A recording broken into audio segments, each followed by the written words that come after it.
bem, a gente fala sobre um pedido do PSOL que quer a prisão de Jair Bolsonaro por atos antidemocráticos. A bancada do PSOL na Câmara pediu a prisão preventiva de Bolsonaro ao Supremo Tribunal Federal. Bolsonaro fora do cargo, fora do país, inclusive, perde o foro por prerrogativa de função e a imunidade penal temporária que impedia uma eventual prisão. A representação aí do PSOL tem como base as manifestações de apoiadores de Bolsonaro em relação ao resultado das urnas, né? A eleição de Lula, fecharam estradas, pediram intervenção de forças armadas, entre outras questões. Os deputados do PSOL pedem que Jair Bolsonaro seja investigado no inquérito dos atos antidemocráticos por suposta tentativa de atentar contra a democracia. Então, que dizem basicamente, né, que a postura de Bolsonaro de atacar as instituições eleitorais, questionar as urnas,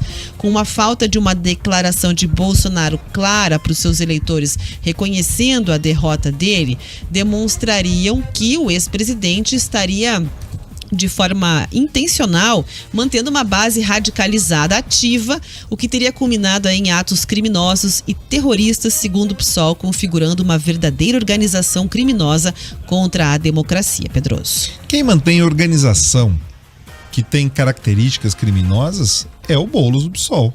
São algumas dessas forças militantes que, inclusive, incentivam a invasão de propriedades privadas. Então, assim, vamos separar as coisas. O Bolsonaro cometeu um erro político de não ter uma atuação mais contundente depois que perdeu a eleição, de não ter se dirigido aos manifestantes, de não ter permanecido no Brasil, de não ter contraposto todo aquele discurso da comissão de transição em relação ao governo dele, porque é o seguinte, eles falavam uma coisa, Rafa, e ninguém do governo, pelo menos não com a mesma autoridade, se contrapunha àqueles dados. Então a versão apresentada pela comissão de transição passava por verdade. Agora, o Bolsonaro, que saiu do cargo, apresenta o balanço da gestão, traz outras informações. O momento que ele poderia ter feito isso era enquanto ele ainda era presidente da República. Então, assim, no cálculo político ele está errado, cometeu, ele abandonou a possibilidade de fazer um tipo de oposição ou um contraponto naquele momento. Então, é um erro político, não um erro de natureza criminal, como o PSOL, que acaba sendo uma força auxiliar do PT, tenta impor. Então, a gente tem que separar bem as coisas para não cair no discurso, na narrativa. Outra coisa, essa questão de você querer prender adversário político por entender que o comportamento é antidemocrático, isso daqui me lembra muito aquele modelo político da Venezuela, de Cuba, de algumas ditaduras. Então, assim, se eles entendem que existe algum crime que deve ser investigado, tem que ser investigado. Qualquer pessoa deve ser investigada, ninguém está acima da lei.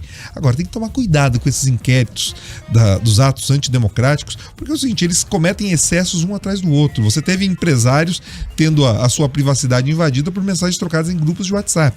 Então a gente tem que ter um equilíbrio. Se você não tiver um equilíbrio, essa paz social, essa possibilidade de unidade, Rafa, não vai acontecer. Então, assim, se o Bolsonaro tem motivos para ser investigado pelo que ele fez na pandemia, se ele fez em outro momento, enfim, a questão do sigilo, que investiguem, que garantam a ele a liberdade de ter todos os instrumentos de defesa, mas assim, que ninguém abuse também nessa questão de extrapolar que tudo que vai contra determinados interesses é antidemocrático, porque não é. Essa bandeira não serve como uma panaceia, né? Um remédio para tudo.